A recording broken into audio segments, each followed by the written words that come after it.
Focus news 24/7 खबर एक नजर। टपकता है, लेकिन इस कथा का अमृत केवल शरद पूर्णिमा को नहीं टपकता है। आज दर्शन करिए, आज कितना तारीख है?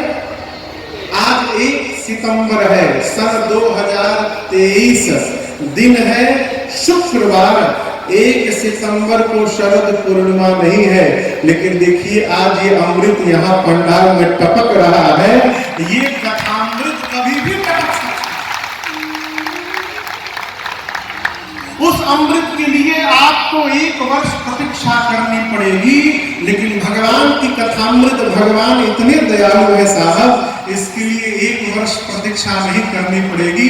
ये नित्य टपकती है।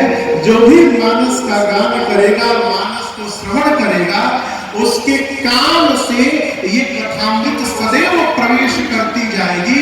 ये इसकी महिमा है। संत चकोर करहि जेहि पाना, ये याज्ञवल्क्य जी बोले। अब तीसरे घाट पर भगवान शंकर महिमा गाए। बाबा बोले, देवी राम कथा कले विकपत उठारे, राम कथा कले विकपत उठारे, सादर सुनो गिरिराज कुमारी, सादर सुनो गिरिराज कुमारी,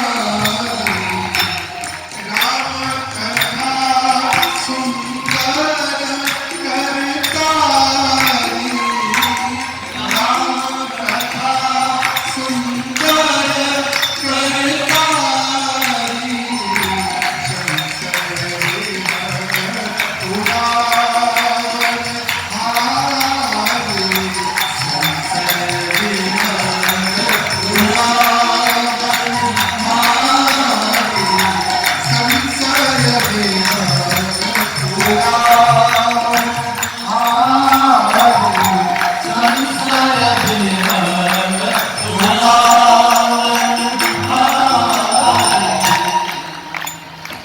भगवान शंकर ने पार्वती जी से महिमा में 2 चौपाई गाई। पहली चौपाई में बाबा कहते हैं, भगवान शंकर देवी राम कथा कली विकपत उठारे।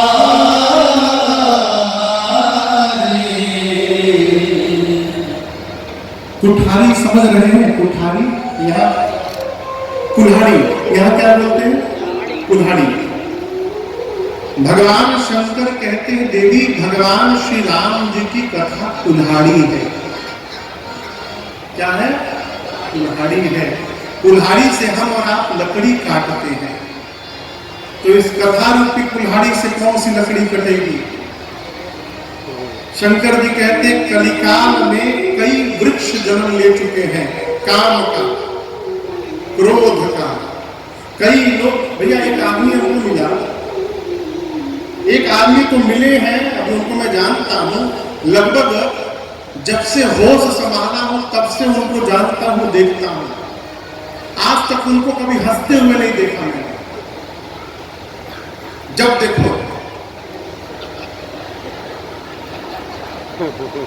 जिस दिन उनके बेटे की शादी की उस दिन भी मानो भगवान ने डिफॉल्ट मोड बना दिया उनका। कई आदमी 24 घंटे, ये क्या है? अनायास क्रोध।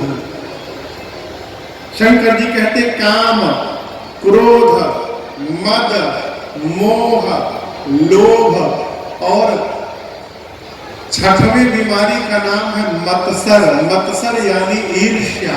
ये बहुत खतरनाक बीमारी है। देखिए, ईर्ष्यालु आदमी अपने दुख से दुखी नहीं रहता, वो दूसरे के सुख से दुखी रहता है। ईर्ष्यालु आदमी के बगल में आप बढ़िया कपड़ा पहन के बैठ जाइए कथा में, 3 घंटे के भीतर आपके कपड़े को फाड़ देगा। अपने घर के नए सोफे पर ले जाकर बिठा दीजिए, कहिए आज ही खरीद के लाया हूं, आप पानी लाने जाइएगा, नाखून से नोच देगा। ये क्या है? ईर्ष्या। ये बीमारी है साहब। शंकर जी कहते हैं ये काम क्रोध मद मोह लोभ मत्सर कलिकाल की ये विकार यदि जीवन में विशाल वृक्ष बन जाए तो उस विशाल वृक्ष को काटने के लिए ये भगवान राम की कथा कुल्हाड़ी के समान है। जिसके पास कथा रूपी कुल्हाड़ी रहेगी उसके जीवन में विकार के वृक्ष टिकने वाले नहीं हैं। ये महिमा है। आगे बाबा कहते हैं कि देवी ये राम कथा सुंदर करता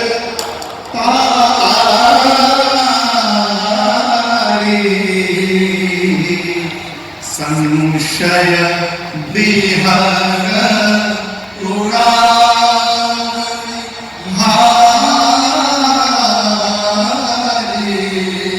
भगवान शंकर बोले देवी राम जी की कथा हाथ की सुंदर ताली के समान है। मां ने कहा प्रभु आपने कथा की तुलना हाथ की ताली से क्यों की? शंकर जी बोले अच्छा ये बताओ देवी किसी स्थान पर बहुत सारे कबूतर बैठे हैं। कबूतर समझते हैं ना, पक्षी बैठे हैं ढेर सारे। उसी झुंड में जाकर कोई व्यक्ति और धीरे से ताली बजा दे, क्या होगा? सारे पक्षी उड़ जाएंगे। शंकर जी बोले देवी उसी प्रकार भगवान की कथा भी हाथ की सुंदर ताली है। जिसके जीवन में बहुत संशय हो गया हो वो जब जब इस कथा रूपी ताली को बजाता रहेगा उसके जीवन के संशय रूपी पक्षी अपने आप उड़ के चले जाएंगे और उसके सारे संशय समाप्त हो जाएंगे। देखिए कथा कब सुने हैं हमको पता चले जब जीवन से संशय समाप्त हो जाए। याद रखिएगा, दूसरी बात निवेदन करना चाहूंगा, कथा संशय नहीं समाप्त करती, कथा विश्वास को जन्म दे देती है।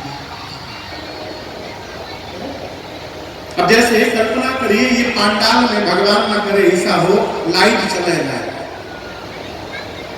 भगवान न करे लाइट चली जाए तो आप क्या कहेंगे?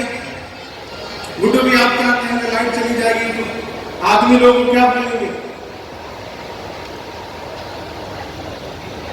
अरे हरी इच्छा की बात नहीं कर रहा हूं जो परिजन लोग हैं उनसे क्या कहेंगे आप?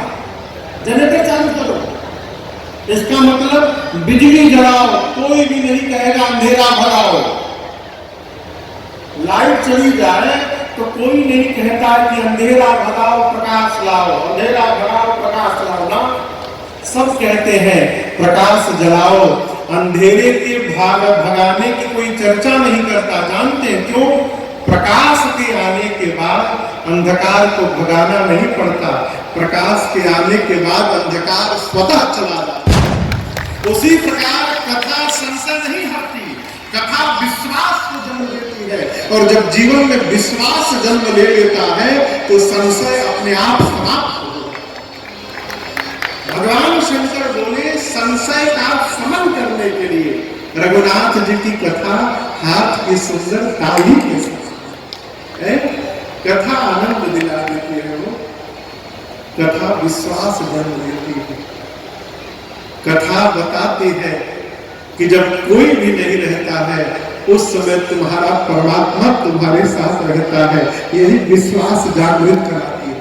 और याद रखिएगा, आपको केवल ये पता चल जाए कि आपके साथ कोई चल रहा है, आप कैसी भी यात्रा पूर्ण कर सकते हैं। जब ये अनुभव में आ जाए कि हमारे साथ कोई है तो आप रुकने वाले नहीं हैं, आप अटकने वाले नहीं हैं, आप भटकने वाले नहीं हैं, आप अपने लक्ष्य को अवश्य प्राप्त करेंगे। ये विश्वास ही जागृत कराती है मेरे रघुनाथ जी की कथा। इसी पर मेरे पूज्य महाराज श्री कहते हैं, ये मेरा वाक्य नहीं है, मेरे पूज्य महाराज श्री का वाक्य है, हमारे साथ जब श्री रघुनाथ तो इस बात की यही विश्वास है, शरण में रख दिया जब माथ तो किस बात की चिंता। आगे सुनिए। तुम दिन रात क्यों बिन बात की चिंता किया करते हो तुम, दिन रात क्यों बिन बात की चिंता। तेरे स्वामी को रहती है तेरी हर बात की चिंता। तेरे स्वामी को रहती है तेरी हर बात की। विश्वास में रहिए किस बात को लेकर, इन्हीं के हाथ में जब हाथ तो किस बात की चिंता। ये विश्वास है। कथा विश्वास को जन्म देती है, बिनु विश्वास भगति नहीं। ये सिद्धांत भगवान शंकर ने मां पार्वती को सुनाया तीसरे घाट पर। अब दर्शन करिए चौथे घाट पर, जहां नीलगिरी पर्वत पर वक्ता काकभूषुंडी जी हैं, श्रोता गरुड़ जी हैं। चौथे घाट पर कथावाचक ने महिमा नहीं गाई। जो कथा सुनने श्रोता आए हैं वही महिमा गाने लगे। जैसे हम कथा यहाँ गाने बैठे हैं, कथा के पहले गुड्डू भैया माइक लेके मंच पे आवे, आधा घंटा यही कथा बोले। उन्हें निवेदन किया कि भैया कुछ कहिए, बोले महाराज कुछ नहीं कहेंगे, आप कथा शुरू करिए। एक बात कह रहा हूं, चौथे घाट पर जो वक्ता है वो महिमा नहीं गाए, जो श्रोता है गरुड़ जी महाराज वही महिमा गाने लगे। और याद रखिएगा, जीवन में जब अनुभव प्राप्त हो जाता है तो जीव अपने को कहने से रोक भी नहीं पाता। क्यों? अनुभव प्राप्त होने के बाद जीव जिसको जिसको कहता है उसको भी वो बात अनुभव में आने लगती है और उसमें उतरने लगता है। चौथे घाट पर वक्ता है काकभूषुंडी जी और श्रोता है पक्षियों के राजा गरुड़ जी महाराज। गरुड़ जी को कभी देखा है आप लोगों ने? दर्शन कराता हूं। जब जब भगवान श्री हरि के मंदिर में आप जाइएगा, जैसे शंकर जी के मंदिर के सामने नंदी बाबा बैठे रहते हैं, उसी प्रकार भगवान के मंदिर के आगे गरुड़ जी महाराज बैठे रहते हैं। क्यों? ये भगवान के वाहन है। शिवाला के सामने नंदी जी क्यों रहते हैं? बड़े आदमी की गाड़ी उनके दरवाजे लगी रहती है, न जाने कब साहब कहां जाने के लिए निकल पड़े, इसलिए ड्राइवर पहले से तैयार रहते हैं। उसी प्रकार शिवालय के आगे नंदी तैयार रहते हैं और भगवान श्री हरि के मंदिर के आगे गरुड़ जी तैयार रहते हैं। भगवान के वाहन है, भक्त शिरोमणि है। कौन? गरुड़ जी महाराज। लेकिन आपसे एक निवेदन करूंगा, जीवन में नित्य सत्संग का स्वभाव बने। क्यों? एक साधक है, प्रातः स्मरणीय पूज्य पथिक जी महाराज, उनका एक पद है, बहुत दिनों से हम नहीं जाए।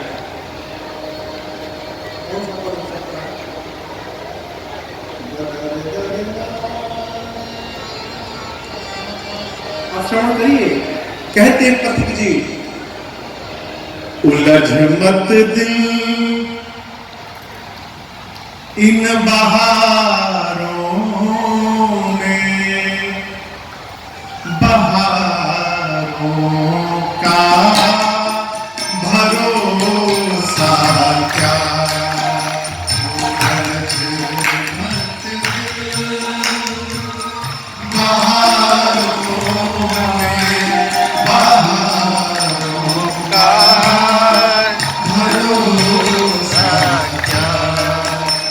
उलझ मत दिल बहारों में, बहारों का भरोसा क्या। उलझ मत दिल बहारों में, बहारों का भरोसा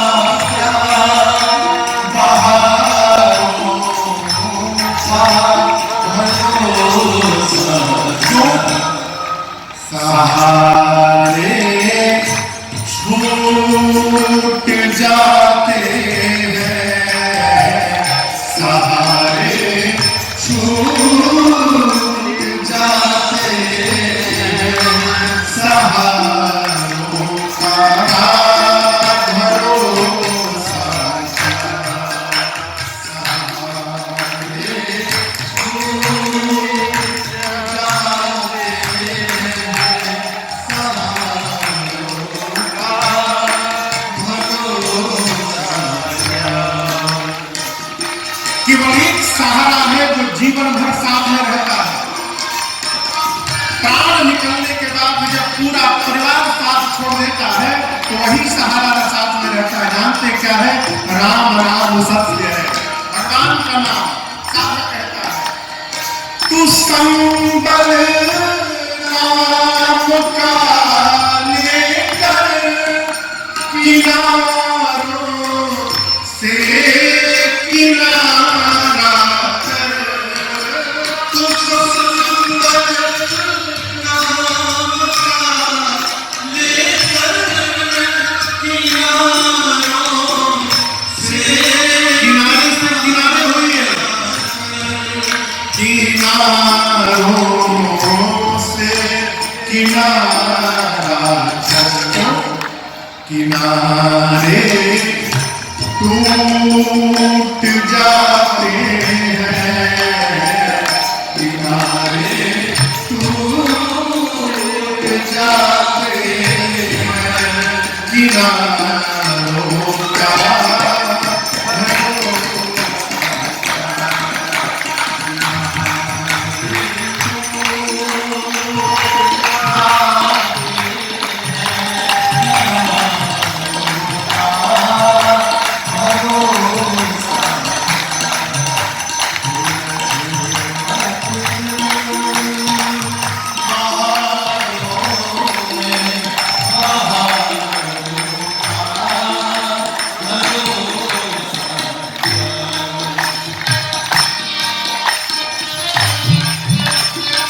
अधिक जी कहते हैं, अधिक तुम बहुत विद्वान हो, बहुत बुद्धिमान हो, बहुत समझदार हो, इस घमंड में मत रहना।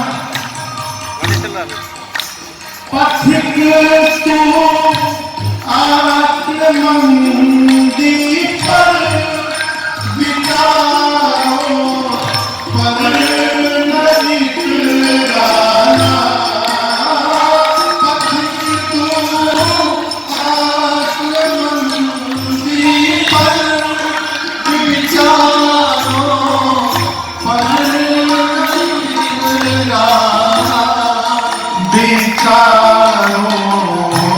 पर नलिक राना,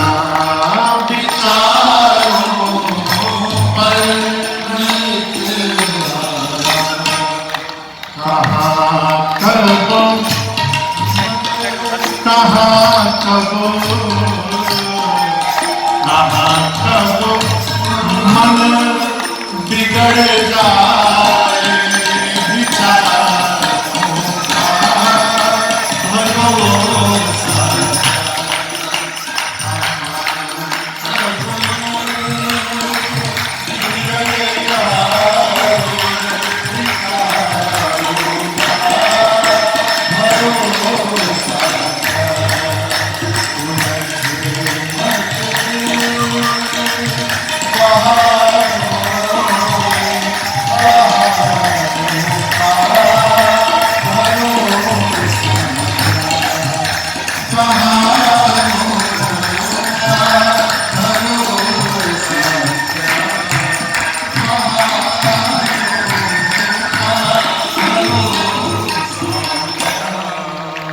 सावधान। इसलिए नित्य सत्संग की आवश्यकता है। मनुष्य के स्वभाव को महापुरुषों ने, क्षमा करिएगा, कुत्ते की पूंछ बताया। भैया मनुष्य का स्वभाव क्या है? कुत्ते की पूंछ। आप बताओ कुत्ते की पूंछ सीधी रहती है कि टेढ़ी? कहीं कहीं टेढ़ी, कुत्ते की पूंछ टेढ़ी है। सत्संग क्या है? सत्संग पाइप है। हम लोग छोटे थे और जब कलकत्ता से भैया गांव जाते थे दीदी, तो गांव में एक मिठाई मिलती थी, खोखी, पापड़ जैसी होती थी, गोल गोल लंबी लंबी, पीले रंग की, लाल रंग की और हरे रंग की। तो हम लोग उसको उंगलियों में लगा लगा के खाते थे। यहाँ भी मिलता होगा, यहाँ कुछ और नाम होगा उसका। हाँ, कोना कोना कोना, जो भी आप कही कर रही है। खोपड़ी बीच से खोखली होती है, पाइप, लोहे की पाइप। कुत्ते की टेढ़ी पूंछ को लोहे की पाइप में डाल के बांध दीजिए, तो पाइप में गई तो पूंछ टेढ़ी रहेगी सीधी? आप बताओ। मनुष्य का स्वभाव है, टेढ़ा है। जब तक सत्संग की पाइप में जड़ गया रहता है तब तक सीधा बना रहता है, और जैसे सत्संग से दूर हुआ फिर टेढ़ा हो गया। इसलिए सत्संग निरंतर। पथिक जी की रचना है, अरे सदा जो सुसंगति में आते रहेंगे, आएंगे नहीं, आते रहेंगे, वो जीवन को अपने सजाते रहेंगे। क्यों कह रहा हूं? गरुड़ जी महाराज भगवान के अत्यंत निकट रहने वाले गरुड़ जी महाराज, एक दिन उनको भी मोह हो गया और संशय हो गया। आप दर्शन करो, हमारी आपकी क्या गिनती है? वो भगवान युद्ध में नाग पास में बंधे, गरुड़ जी को नारद जी ने कहा कि जाइए, भगवान नाग पास में बंधे हैं रण क्षेत्र में, उनको उस नाग पास के बंधन से गरुड़ जी आप मुक्त करिए। क्यों? गरुड़ सांप को खा ले। भगवान को नाग पास से मुक्त किए, खोल कर गए, स्वयं बंध गए। किसमें बंध गए? मोह में बंध गए, भ्रम में बंध गए, सोचने लगे। जिस भगवान के नाम का स्मरण करके जीव अपार भव सागर को पार कर जाता है, जिस भगवान के नाम का स्मरण करके जीव भव बंधन से मुक्त हो जाता है, उसी भगवान को ये राक्षस बांध दिए। भव बंधन ते छूट गई, नर जपी जाकर नाम, खरब निशाचर बांधई, नाग पास सोई राम। ये वही राम जी है, ये असली राम जी नहीं है, दूसरे हैं। बद गए मोह में गरुड़ जी महाराज। और यहाँ एक निवेदन करूंगा, जब भगवान की कोई लीला अपने समझ में ना आवे ना, तो ये मान लेना चाहिए कि अभी हम समझने लायक नहीं हुए हैं। जीव क्या करता है, उल्टा भगवान पर ही क्वेश्चन लगा देता है, नहीं भगवान ने बहुत गलत किया। भगवान हमारे आपकी बस की बात नहीं है, वो भगवान को समझ लेना। अरे समझ में न आती है लीला हरि की, वो क्या कर रहे हैं और कब क्या करेंगे, क्या कर रहे हैं कब क्या करेंगे, ये हमारे आपकी सोच से बहुत दूर है।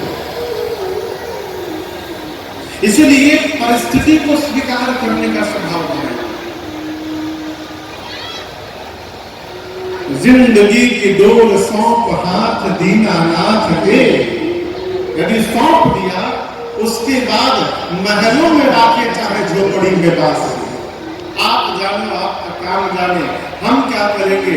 धन्यवाद निर्विवाद बस राम राम कहिए, जाहिर विधि राखे राम, बाहिर विधि रहिए। आत्मसमर्पण। गरुड़ जी महाराज सोचे भगवान नहीं है, भगवान को भला कोई बांध सकता है? पहुंचे नारद जी के पास, गरुड़ जी जाकर अपनी बात कहे, नारद जी मुस्कुराए, कहे आपको भी पकड़ लिया? गरुड़ जी बोले क्या? नारद जी बोले इस बीमारी ने एक बार हमको भी पकड़ा, आपको भी बीमारी ने पकड़ लिया। एक काम करिए, आपको मेरे पिताजी के पास जाना पड़ेगा, ब्रह्मा जी के पास, उनके पास जाइए। अब यदि आपसे कोई डॉक्टर कह दे कि आपको बहुत खतरनाक बीमारी हो गई है, हमको नाम पता नहीं चल पा रहा है, लेकिन बहुत डेंजरस बीमारी है, आपको नींद आएगी? गरुड़ जी की नींद उड़ गई, सोचे बीमार हो गया, वो भगे ब्रह्मा जी के पास जाकर अपना सिम्टम बताए। ब्रह्मा जी मुस्कुराए, बोले पकड़ लिया, आपको भी पकड़ लिया। गरुड़ जी बोले जो बोलता मिलता है कहता है पकड़ लिया, क्या पकड़ लिया? ब्रह्मा जी बोले जिसने हमको पकड़ा था एक बार, इस बीमारी ने हमको भी पकड़ा है एक बार। एक काम करिए, आपको स्पेशलिस्ट के पास जाना पड़ेगा। इस बीमारी के स्पेशलिस्ट है शंकर भगवान, उन्हीं के पास जाइए। गरुड़ जी भगे कैलाश की ओर, शंकर जी बीच रास्ते में मिल गए। गरुड़ जी ने कहा कि न ब्रह्मा जी ने आप ही के पास भेजा है बाबा, बहुत बड़ी बीमारी हो गई है, आप दूर करेंगे। शंकर जी बोले कि लक्षण बताओ। गरुड़ जी सिम्टम बताए। शंकर जी बोले पक्का पकड़ लिया है। गरुड़ जी बोले दूर करिए। शंकर जी बोले कहाँ दूर करे? चेम्बर तो हमारे कैलाश में है, आप रास्ते में मिले हो, रास्ते में कैसे दूर करते? हाँ, लेकिन एक उपाय बताता हूँ, आपकी बीमारी जाएगी कैसे वो मुझे पता चल गया। आपका जो संशय है ये कैसे समाप्त होगा मुझे पता चल गया। गरुड़ जी बोले कैसे समाप्त होगा?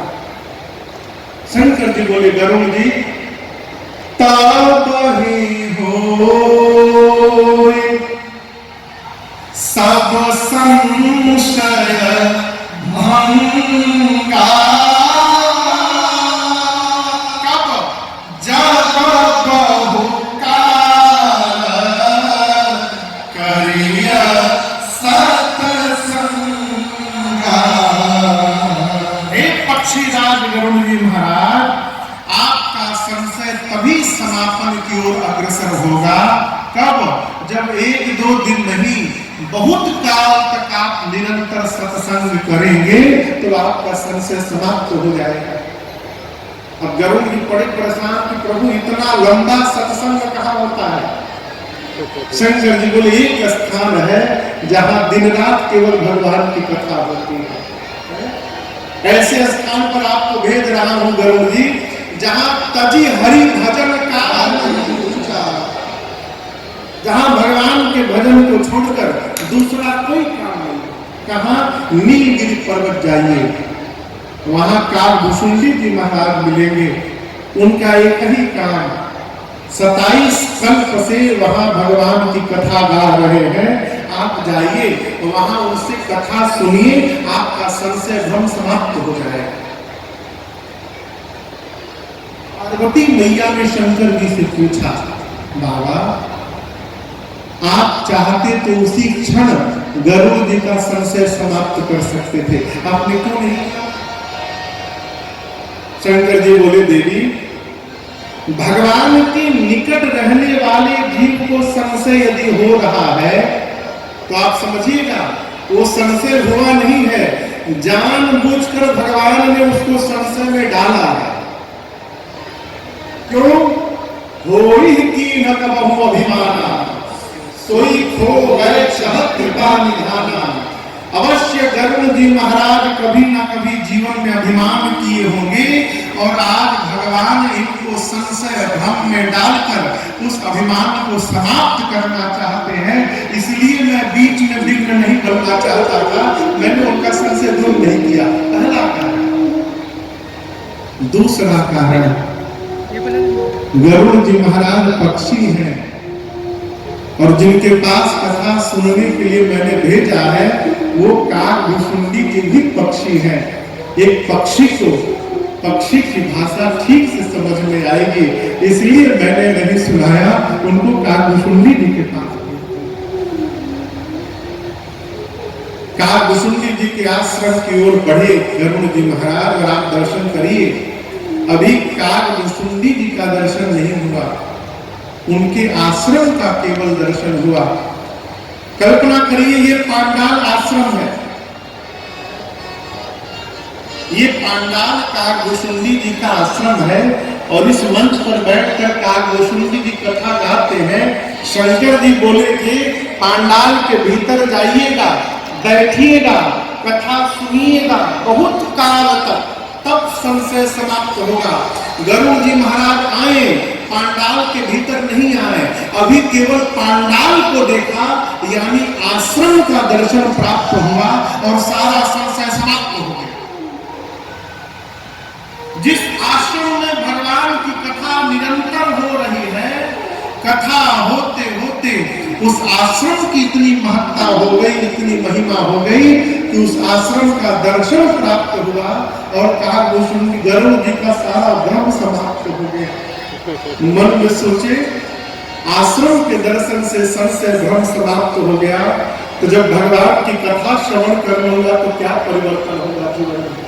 काकभूषुंडी जी के पास आए, काकभूषुंडी जी ने उनका स्वागत किया, बिठाया, पूजन किया और यहाँ दर्शन करिए, हम उस देश में रहते हैं माई बाप जहाँ का कौवा भी मीठा वचन बोलता है।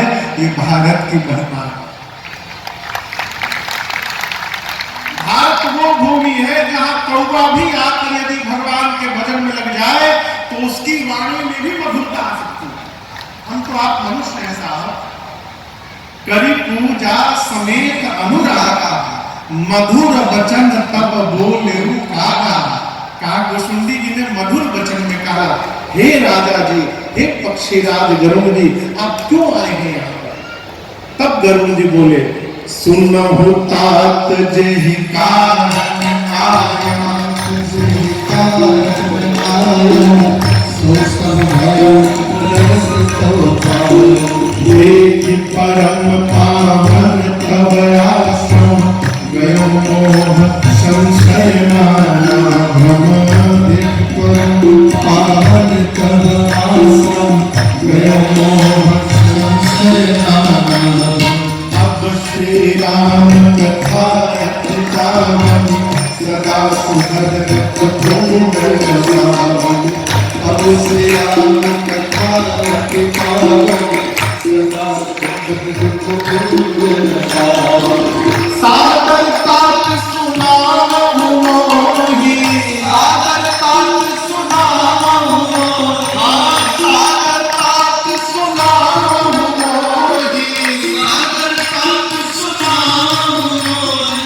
बार बार विनमु कभी तो